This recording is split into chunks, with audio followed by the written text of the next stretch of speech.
So, hello students, good evening to all. Today we are with Srijita. So, hi Srijita, how are you? Hello ma'am, I'm good. How are you? तो श्रीजिता अभी XLRI के campus से हमसे बात कर रही है and last year she secured 99.90 percentile in XAT and अभी वो जो बीएम प्रोग्राम में है एंड 1 ईयर आपका कंप्लीट हो गया, राइट? मैम चल रहा है, फर्स्ट ईयर चल रहा है। First year, sorry first year अभी मतलब चालू है आपका। तो देखो, आप सब लोगों को जितने भी यहाँ पे स्टूडेंट्स ये वीडियो देख रहे हैं, सबको सबका जेड का एग्जाम है 2 जन को। तो सब लोग इस चीज से तो अवेयर है कि एग्जाम का पैटर्न क्या है, और फॉर्म सब लोगों ने आई होप फिल कर दिया होगा। वैसे जेड की डेट एक्सटेंड हो चुकी है, तो अगर आप लोगों ने फॉर्म नहीं फिल किया अभी तक तो आप लोग प्लीज फॉर्म फिल कर देना। क्योंकि अगर आपका कैट अच्छा भी हुआ है, मान लो अगर, तो भी आपके पास में एक ऑप्शंस है एक्सएलआरआई में जाने के लिए, एक बहुत अच्छा वंडरफुल कैंपस में। एंड सेकंड थिंग, बाकी जो बहुत सारे कॉलेजेस हैं वो भी जेड का स्कोर एक्सेप्ट करते हैं। तो कई बार ऐसा होता है कि क्योंकि हमें लगता है कि हमारा कैट का एग्जाम बहुत अच्छा हुआ है, बट वो रिजल्ट आने के बाद वी डोंट नो कि कहाँ पे क्या मिस्टेक हो सकती है, और कॉल्स भी किस कॉलेज से आएगी या नहीं आएगी। तो for the safer side you have to appear in the XAT exam. तो जेट एग्जाम कैट से वैसे भी थोड़ा सा डिफरेंट है, क्योंकि कैट और जेट में अगर हम लोग कंपेयर यहाँ पे करते हैं तो कैट में सेक्शनल टाइमिंग होता है। मतलब यहाँ पे आपको, जैसे आप सब लोगों ने कैट अभी अभी दिया है 28 को, तो सेक्शनल टाइम लिमिट था कि लाइक फर्स्ट सेक्शन में मुझे 40 मिनट्स इन्वेस्ट करने ही है, I can't switch in the second section. But in XAT there is no sectional time limit, कोई भी यहाँ पे सेक्शनल टाइम लिमिट नहीं है। तो इट्स एक्चुअली ये थोड़ा प्रिविलेज भी होता है कहीं ना कहीं, क्योंकि अगर मान लो if I am not doing good in this section, या फिर मुझे फर्स्ट क्वांट नहीं करना है, फर्स्ट मुझे वीआरसी सेक्शन नहीं करना है, तो I can switch into the sections. And यहाँ पे आपके पास 3 सेक्शन है। फर्स्ट इज वीआरसी फिक्स्ड है, फर्स्ट वीआरसी आएगा। सेकंड हमारे पास डीआईएलआरई होगा, and third is QA. But in XAT आपका जो सेक्शंस है, जैसे verbal ability and logical ability वाला सेक्शन रहता है आपका। सेकंड आपका डिसीजन मेकिंग एंड डीएम लिख देती हूँ मैं इसको, एंड क्वांटिटेटिव एप्टीट्यूड। तो आप इन तीनों सेक्शन में स्विच कर सकते हो। 165 मिनट्स आपको यहाँ पे मिलने वाले हैं। And for the GK section 25 questions होंगे एंड 15 मिनट्स होंगे। तो ये थोड़ा सा पॉइंट है यहाँ पे। तो अभी मैं सृजिता से पूछने वाली हूँ, बिकॉज सृजिता का इतना अच्छा स्कोर था, 99.90 उनका स्कोर था, and she converted the call BM and HRM, and finally she chose the BM program. तो आपने कैसे मैनेज किया था? How did you manage your study? जो भी वो पूरा वन वन वन मंथ का जो टाइम पीरियड था सृजिता, क्योंकि उसमें ना ऐसा होता है कि कैट दे दिया है, कैट अच्छा नहीं गया मान लो जस्ट सपोज। तो और second is one important section is decision making, because ये बहुत डिफरेंट होता है, कैट में तो ऐसा कुछ आता ही नहीं है। तो डिसीजन मेकिंग के लिए मैंने कैसे प्लानिंग की? एंड नेक्स्ट इज जीके, क्योंकि एक्सएलआरआई को कन्वर्ट करने के लिए जीके का स्कोर मैंडेटरी है। बाकी सारे कैंपसेस, बहुत सारे कॉलेजेस जीके के स्कोर को कंसिडर नहीं करते। तो आपने इस 1 मंथ में जीके को भी कैसे मैनेज किया? So Srijita, please tell share your experience. We will start from the verbal ability and logical ability. Yes please. So first I'll just talk about the exam in general। जैसे आपने बोला कि time limit fix नहीं होता है, तो सबसे ज्यादा इम्पोर्टेंट है कि पहले आप थोड़े से मॉक्स देके देखो कि आपको कौन सा, आप इंडिविजुअल सेक्शनल मॉक दो या फिर पूरा पेपर देके देखो which section you are most comfortable with. And उस हिसाब से you should divide your time. आपके पास एक माइंड में होना चाहिए कि how much time I want to give to which section. So suppose if you think कि आपका क्वांट बहुत स्ट्रांग है तो वो कम टाइम में हो जाएगा, एंड वर्बल में आप वीक हो, सो उसके अकॉर्डिंग थोड़ा एलोकेट आप पहले से करके रखो माइंड में कि how much time you want to divide, because CAT से बहुत डिफरेंट होता है ये वाला चीज। तो that is one thing in general. Then talking about VARC section, तो बेसिकली अगर कैट से डिफरेंशिएट करें तो इसमें बहुत सारा ग्रामर और वोकैबुलरी आता है। तो लाइक अगर आप कैट के बाद स्टार्ट कर रहे हो तो ग्रामर वोकैबुलरी ऐसे बिल्ड करना थोड़ा मुश्किल है, बट ऑब्वियसली कैट के लिए आपने थोड़ा बहुत प्रिपेयर करा होगा, तो you can just brush up vocabulary specially, क्योंकि यहाँ पे जो वर्ड्स होते हैं इन बोथ आरसी में भी, पैसेजेस में भी, और इन जनरल डायरेक्ट क्वेश्चंस भी आते हैं, सो देयर आर थोड़े टफ वर्ड्स यूज होते हैं। तो इट वुड बी बेटर कि आप अगर रेगुलर रीडिंग करते हो, विच इज ऑब्वियसली बोलते हैं कि आप कैट के प्रिपरेशन के टाइम पे रेगुलर रीडिंग करो न्यूज़पेपर या किसी चीज की, तो वो words you will get used two of it, तो वही वोकैबुलरी मोस्टली यहाँ पे यूज हो जाती है in terms of questions. And most important जो मेरे लिए बहुत हेल्पफुल रहा for BA, I would say कि आप पास्ट ईयर्स के पेपर्स देख लो। वो तो for every exam it is there, but specifically इसके लिए बिकॉज इसका पैटर्न थोड़ा अलग होता है। एंड आप जब प्रिपरेशन करते हो एमबीए की, तो आप मोस्टली कैट के लिए करते हो, तो you know the pattern very well उसमें क्या होता है। बट आप जैट में भी देखोगे तो क्वेश्चन टाइप सिमिलर होते हैं। जैसे जीके के क्वेश्चन, जीके नहीं मतलब इसमें भी जो एलआर पार्ट होता है उसमें जैसे टाइप के क्वेश्चन होते हैं, तो एक सिमिलर पैटर्न आपको मिल जाएगा, तो you can practice on those lines. तो पास्ट पेपर्स देख के पीए के लिए, आरसी के लिए वैसे टाइप के क्वेश्चंस यू कैन डू। और बाकी तो अगर आपने कैट करा है तो आरसीज तो ठीक ही रहेंगे। इसमें एक डिफरेंस होता है कि there is always one poem, तो एक कोई पोएम आता ही है, तो mostly it is difficult, sometimes it is easy. तो आप देख लेना पहले से कि if you are comfortable doing the poetries, आपको समझ में आती है, आपने पहले पढ़ रखी है, इंटरेस्ट में है, देन अटेम्प्ट। या फिर अगर आप कंफर्टेबल नहीं हो तो you can leave it out as well. तो दिस इज स्पेसिफिकली एक क्वेश्चन, मतलब एक आता ही है poem which is different. So Sirjita, one question from my side, as you said कि past years के papers, तो students को मतलब जैसे आपने कितने मतलब कहाँ से कहाँ तक के past years paper solve किए थे, like from 2010 or 2012, 14, 15? नहीं, बहुत ज्यादा नहीं, मतलब 5 इयर्स के देख लो तो चलेगा। यहाँ से 5 इयर्स बैक आपको बस पैटर्न पता चल जाएगा कि किस किस टाइप के क्वेश्चंस आते हैं। सो उस बस 5 to 6 इयर्स इज इनफ। बहुत पीछे जाओगे तो थोड़ा पैटर्न चेंज हो जाता है, डिफिकल्टी लेवल अलग हो जाती है। सो उतना, हाँ उतना नहीं, बस 5 इयर्स इज इनफ, उतना ही काफी है। Okay, and for the logical ability, because जो हमारा क्वांट्स कैट में होता है ना, तो लॉजिकल जो वहाँ पे एलआर सेक्शन आता है वो टोटली डिफरेंट आता है। मतलब गेम्स एंड टूर्नामेंट्स के भी क्वेश्चंस है हमारे पास में, सेट थ्योरी के क्वेश्चंस है। तो यहाँ पे हम लोगों को लॉजिकल के लिए कैसे प्रिपेयर करना है, मतलब किस टाइप का लॉजिकल, एंड उसमें एनालिटिकल भी इंक्लूड होता है या सिर्फ लॉजिकल सेट्स होते हैं? क्योंकि स्टूडेंट्स के बारे में बहुत सारे डाउट्स हैं इस चीज को लेके। नहीं, ये बिल्कुल भी कैट जैसा नहीं, एलआर नहीं है basically, it is part of verbal only. तो इसमें भी आपका लैंग्वेज ही चेक होता है बेसिकली। तो इसमें आपको कोई ऐसे परम्यूटेशन कॉम्बिनेशन या ऐसी चीजें टेबल बनाना है जो कैसे करते थे कैट में, वैसा कुछ भी नहीं होता है। So it is mostly based on grammar only, कि आपको कितना समझ में आ रहा है कि नॉट मतलब वो वर्बल के बेसिस पे ही होता है कि अगर आपकी ग्रामर स्ट्रांग होगी उसके बेसिस पे आपको लॉजिकल क्वेश्चंस पूछेंगे, कंक्लूजन कैसे आ रहा है, अजम्पशंस कौन से लिए है, ऐसे टाइप के थोड़े क्वेश्चंस होते हैं। हाँ, because it's not the logical reasoning, it's the logical नहीं, ability. एलआर नहीं है। हाँ, it's a logical ability. Okay, so मतलब अगर कैट के लिए थोड़ा किया है, बस एक्स्ट्रा हम लोगों को ग्रामर वो कैप पे थोड़ा सा फोकस करना है, and reading part obviously. Okay, and if I talk about the quant section, तो क्वांट सेक्शन में मतलब क्योंकि कैट के लिए obviously you prepared in a good way, but additionally क्या किया इस ये जो 1 मंथ का टाइम पीरियड था इसमें? कैट तो आफ्टर आई गेव कैट मुझे पता चल गया था इतना अच्छा नहीं गया है, तो ऑब्वियसली मैंने जैट के लिए थोड़ा ज्यादा प्रिपेयर करा।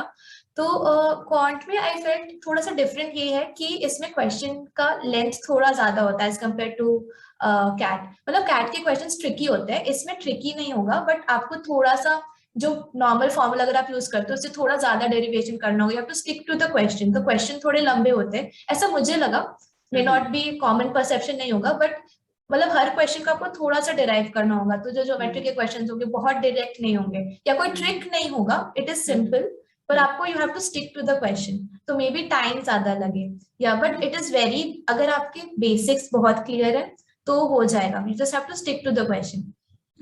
तो बस बेसिक कॉन्सेप्ट्स पे ही होते हैं, ऐसे कोई बहुत अलग सा ट्रिक या ट्रिकी नहीं होगा। And as usual arithmetic is heavy again. हाँ, arithmetic is heavy compared to other section. तो मेनली आप लोगों को यहाँ पे भी अरिथमेटिक पे बहुत फोकस करना है, क्योंकि arithmetic is the key for all the exam. मतलब क्वांट के लिए तो आप अरिथमेटिक को आप you can't ignore. Okay, very good. And geometry is moderate level, right? हाँ, level wise is moderate, it will be long mostly. मुझे ऐसा लगता था कि क्वेश्चंस थोड़े लंबे होते थे, but level wise it's moderate. Okay. और एनीथिंग एल्स जो क्वांट में, मतलब अभी जैसे मॉक तो हम लोगों को ऑब्वियसली मॉक देंगे तो वहां पे तो प्रैक्टिस होगा ही स्टूडेंट्स का, बाकी any any any any other thing, मतलब you want to suggest to the students for this 1 month? I think नहीं, अगर कैट के लिए प्रिपेयर करा है क्वांट, इसके लिए it's very similar to that. XAT के लिए आपको बहुत ज्यादा एक्स्ट्रा नहीं करना पड़ेगा, बस ब्रश अप कर लोगे पहले का तो it would be enough. Good. I feel that. And the third section जो हमारा सबसे मतलब ट्रिकी है, जो मतलब ट्रिकी मतलब स्टूडेंट्स के माइंड में ऐसा है कि मतलब डिसीजन मेकिंग तो हमने पहले से किया ही नहीं है, व्हाट इज दिस एक्चुअली, क्या है, क्या ये क्रिटिकल थिंकिंग है, क्रिटिकल रीजनिंग है, या फिर it's different from the CR? क्योंकि सीआर की प्रैक्टिस तो स्टूडेंट्स करते हैं एनमेट के लिए, बट इट्स टोटली डिफरेंट या इट्स सिमिलर टू सीआर? तो और एंड मेन थिंग इज कि प्रैक्टिस हमें कैसे करें, किस टाइप के क्वेश्चंस को हम लोगों को हैंडल करना है। सो डिसीजन मेकिंग के लिए यस रिजिता, आपने कैसे प्रिपेयर किया था? डिसीजन मेकिंग के लिए ऑनेस्टली बिल्कुल कोई मटेरियल नहीं है। तो basically it's about the college. तो हमारा college focus is very much on how you think and making ethical leaders. तो बेसिकली वो यही चेक करेगा कि आपको बहुत ही रियल लाइफ के क्वेश्चंस होंगे कि ऐसा कोई सिचुएशन है और उसमें आप कैसे रिस्पॉन्ड करते हो। तो इट इज वेरी मच कि आप अगर सही से सोचते हो, if you are thinking right, तो ये हो जाना चाहिए। पर आप कितने भी क्वेश्चन प्रैक्टिस कर लोगे, ट्रिक निकालोगे, ऐसा नहीं होगा इसमें। It's like very simple real life situations, कोई डिलेमा होगा एंड आप एज अ मैनेजर उसको कैसे सॉल्व करोगे। तो इट इज नॉट, मतलब सीआर जैसा नहीं है ये, बस डिलेमा बेस्ड है। तो I would again for this I would suggest कि बस लास्ट ईयर के पेपर्स देखने चाहिए, तो उसमें क्वेश्चन पैटर्न मिल जाएगा। एंड इसके लिए अगर आपका वर्बल थोड़ा स्ट्रांग है तो it would be a benefit, because ये भी मतलब बहुत सारा रीडिंग हो जाता है। तो मतलब आप वर्बल पढ़ के आते हो, उसमें पैसेज करके आते हो, देन अगेन इसमें it is a bit heavy, you have entire case होगा एंड देन उस पे क्वेश्चन होंगे, तो आपको रीडिंग करना रहेगा। तो just read the case properly कि वो क्या बोल रहा है, उधर क्या हो रहा है। उसके बाद मतलब खुद की गट फीलिंग से होता है कि आपको क्या लग रहा है कि सही स्टेप क्या होगा। तो इसमें कोई ट्रिक नहीं है, बस लास्ट ईयर के पेपर्स देखो कि कैसे टाइप का डिलेमा पूछ रहे हैं, कैसे टाइप के क्वेश्चंस पूछ रहे हैं, एंड उसके बेसिस पे mostly you can go ahead. And you can go with the options, because इसमें एलिमिनेट हो जाते हैं ऑप्शन, दो ऑप्शंस तो एलिमिनेट हो ही जाएंगे, बाकी आप दो ऑप्शंस में फंस जाओगे, तो यू हैव टू हाँ चूज वाइजली। तो हाँ, आई थिंक इसमें 5 ऑप्शंस रहते हैं। सो हाँ फाइव। हाँ, दो एलिमिनेट हो जाएंगे, तो हाँ, 2-3 भी हो जाएंगे कई बार, तो अब बाकी दो में थोड़ा सा चूज कर लो। इट इज नॉट लाइक, कई बार ऐसा होता है कि बहुत राइट या रॉन्ग भी नहीं होता है इसमें, there is always a middle ground, but you have to go with your gut feeling कि आपको क्या सही लग रहा है। तो it's very much like that. मतलब आपने जो अभी तक की लाइफ में स्टडी किया है, जो आपकी थिंकिंग है, आप किस वे में हम्म। सही और गलत में, राइट और रॉन्ग में कैसे डिफरेंशिएट करते हो, तो इट्स ऑल अबाउट दैट। तो एंड हाँ समहाउ इट्स एथिकल, मतलब अगर आप लोग एक दो ऑप्शंस में फंस जाते हो तो you have to choose the ethically right कौन सी चीजें हैं। ठीक है। एग्जैक्टली। तो आप पढ़ के आप बस देखो कि ऐसा नहीं कि दंगे कराने हैं, जो ऐसे वाले ऑप्शंस उनको देंगे कि हम इनको फायर हाँ, कर देते हैं, पूरी टीम को निकाल देते हैं, ऐसे टाइप के, तो एलिमिनेट दोज ऑब्वियसली। तो हाँ। आप पढ़ के समझ जाओगे, choose the ethical options and जो सही लग रहा है आपको, डिसीजन मेकिंग जैसे होता है। So it's like that. But reading capacity थोड़ी सी आपको रखनी पड़ेगी, बिकॉज हैवी हो जाता है वो थोड़ा। हाँ, कि बिकॉज यहाँ पे वर्बल मतलब थोड़ा लैंग्वेज ओरिएंटेड क्वेश्चंस होते हैं, तो आप जितना थोड़ा फास्ट फास्ट रीड अंडरस्टैंडिंग होगी तो ही अच्छे से क्वेश्चंस को एलिमिनेट कर पाओगे। Okay, good. तो and Srijita, last section is GK. वैसे तो जीके बहुत सारे कॉलेजेस के लिए ठीक है, वो लोग मतलब ऑप्शनल होता है, बट एक्सेलराई के लिए तो obviously GK is important part for the last cut off. तो जीके के लिए मतलब because they ask the latest news and static news, so because we don't have a lot of time, we have approximately 20-25 days, तो GK के लिए हम लोगों को मतलब स्टूडेंट्स के लिए तुम्हारा सजेशन क्या है कि किस पार्ट पे ज्यादा फोकस करें अभी के लिए? एंड हाँ, one important thing students, there are no negative marking in the GK section, कोई भी नेगेटिव मार्किंग नहीं होती है। हाँ, yes please Srijita. So there are two things. First जो आपने बता दिया, मैं वही बोल रही थी, नो नेगेटिव मार्किंग, तो please attend all questions attend.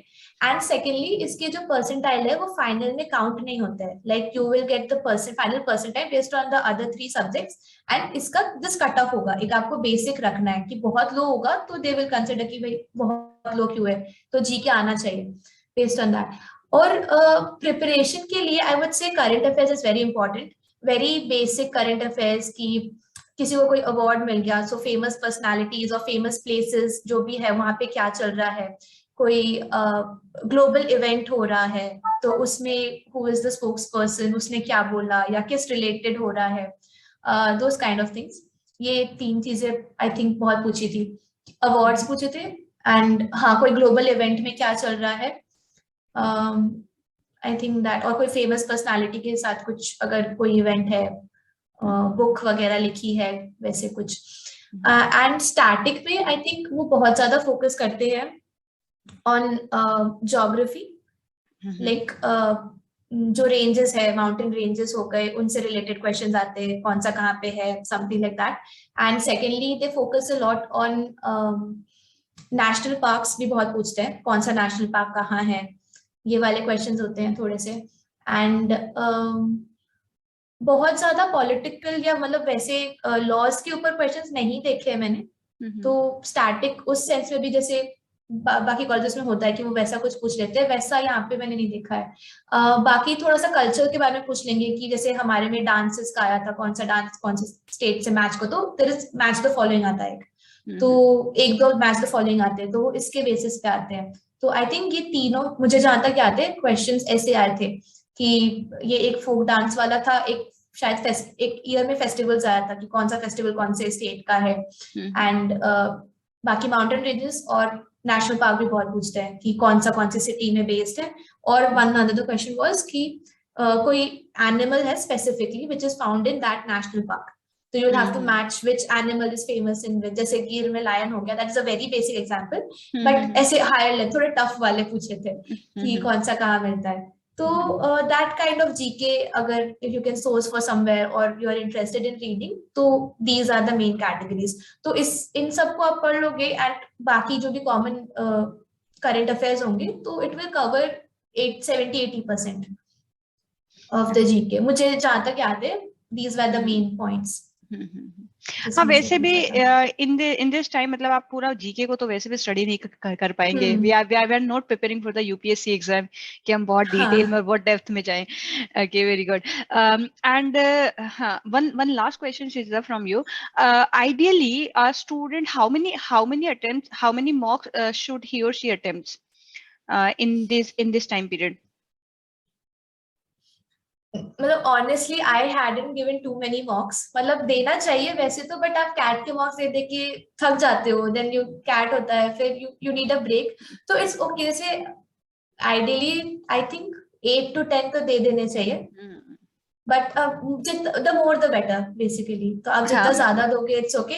Like मुझे चल गया था, I give I think 8 to 10 मैंने दिए थे, तो that was comfortable for me. But अगर आपको लगता है आप मतलब बेसिकली आप वो बना लो कि आपको कितना टाइम कितना कौन से सेक्शन को एलोकेट करना है, तो once that is set then you can just do 1 to 3 more mocks कि हाँ मुझे ये टाइम लिमिट सही बैठ रहा है, I am getting enough scores, then you can stop giving the mocks. But अगर if you are not comfortable with that time then keep doing that, कि लास्ट मोमेंट पे ऐसा ना हो कि टेस्ट में जाके you don't know how much time to allocate to which section, then it gets very cumbersome. तो उस according it's kind of personal, आपको जितना बेसिकली वैसे भी देयर आर टू सिनेरियो, अगर आपका कैट में बहुत अच्छे से प्रिपेयर था तो आप अच्छे से मॉक दो, फिर आपको प्रैक्टिस की ही रिक्वायरमेंट है सिर्फ। लेकिन अगर आपके मॉक कैट की ज्यादा अच्छे से प्रिपरेशन नहीं थी तो आप जो मेन पॉइंट्स है उस पे ज्यादा फोकस कीजिए। अभी लाइक अरिथमेटिक को थोड़ा प्रैक्टिस कर लो, तो प्रैक्टिस पे ज्यादा थोड़ा फोकस करना पड़ेगा। Okay Srijita, thank you so much, आपने मतलब अपना एक्सपीरियंस जो शेयर किया। हम लोग अभी इंटरव्यूज के लिए बात नहीं करेंगे क्योंकि स्टूडेंट्स के माइंड में रहता है ऐसा कि आपने कैसे इंटरव्यू का एक्सपीरियंस कैसा था, but this is the time for the exam and I think this is not the right time to talk about the interview experience and what type of interview कैसा हुआ था आपका। वो सब चीजें के लिए हम लोग बाद में एक बार फिर से मिलने वाले हैं and definitely I will invite you again, because students के माइंड में पक्का क्वेश्चंस आएंगे। मुझे बहुत सारे मेल आने वाले हैं कि मैम उनसे पूछो कैसा इंटरव्यू एक्सपीरियंस हुआ। So thank you so much and all the best guys, कि आपका जेड का एग्जाम अच्छे से जाए और जेड को भी उतना ही अच्छे से देना जितना कैट ने दिया है। कैट को दिया आपने क्योंकि जितना mostly colleges except IIMs, MTI, FMS, SP Jain, बाकी सारे कॉलेजेस जेड का स्कोर एक्सेप्ट करते ही हैं और बाकी XLI का तो कोई कंपैरिजन ही नहीं है। सो थैंक यू सृजिता हम लोग होप सो जल्दी से फिर से मिलेंगे and thank you. Bye bye. Thank you ma'am, bye bye. Bye.